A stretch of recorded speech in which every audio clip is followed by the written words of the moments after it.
Juiz de Fora, Minas Gerais, janeiro de 2005. Senhor Orlando Fedeli ou colaboradores, gostaria de obter uns esclarecimentos a respeito dos seguintes pontos. Já que iremos ressuscitar, segundo a Bíblia e a Igreja, por que a ressurreição terá que ocorrer somente no final dos tempos, e não logo depois da morte com o julgamento particular, conforme ensinam alguns teólogos, o que seria mais lógico? A propósito, por que os mortos terão que ser julgados novamente no juízo final ou universal, se eles já terão sido julgados por meio do juízo particular após a morte? Por que ou para que o batismo, já que a morte de Cristo nos resgatou, segundo a Bíblia e a doutrina da Igreja? Se conforme ensina a doutrina da Igreja, o batismo tira o pecado original, por que então os pais, mesmo sendo batizados, continuam transmitindo o pecado original aos filhos? Por favor, aguarde esclarecimentos.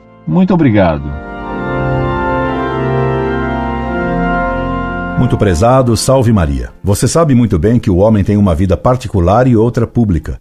Por isso, teremos 2 julgamentos. Um particular, logo depois da morte, no qual Deus julgará nossas ações, até as mais recônditas, e um julgamento público de nossas ações, mostrando como elas influíram na sociedade, nos outros. O juízo final será, então, uma grande aula de história, onde ficará patente como prejudicamos ou ajudamos o próximo na história. Esse juízo, necessariamente, teria que ser na presença de todos os que viveram na história, e, portanto, só poderá ser feita no final da história. A doutrina católica distingue redenção objetiva e redenção subjetiva. Os atos de Cristo são largamente suficientes para redimir as culpas de todos os homens, visto que eles têm mérito infinito. A redenção de Cristo é objetivamente universal, pode alcançar todos os homens. Entretanto, isso não significa que todos estejam já automaticamente salvos, e sim que todos podem ser salvos. Os sujeitos individuais podem recusar a redenção de Cristo,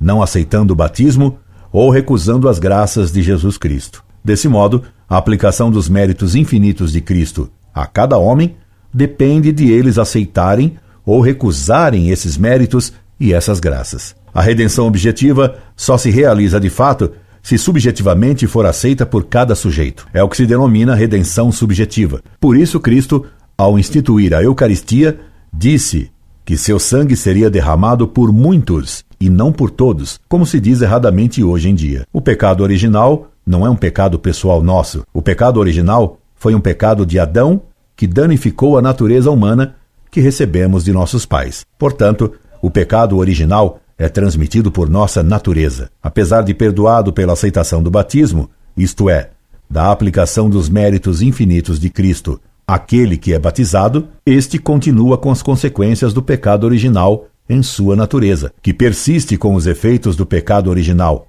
não com sua culpa, e nós prosseguimos assim a transmitir o pecado original ao transmitirmos nossa natureza decaída aos nossos filhos. Daí a necessidade do batismo para todos.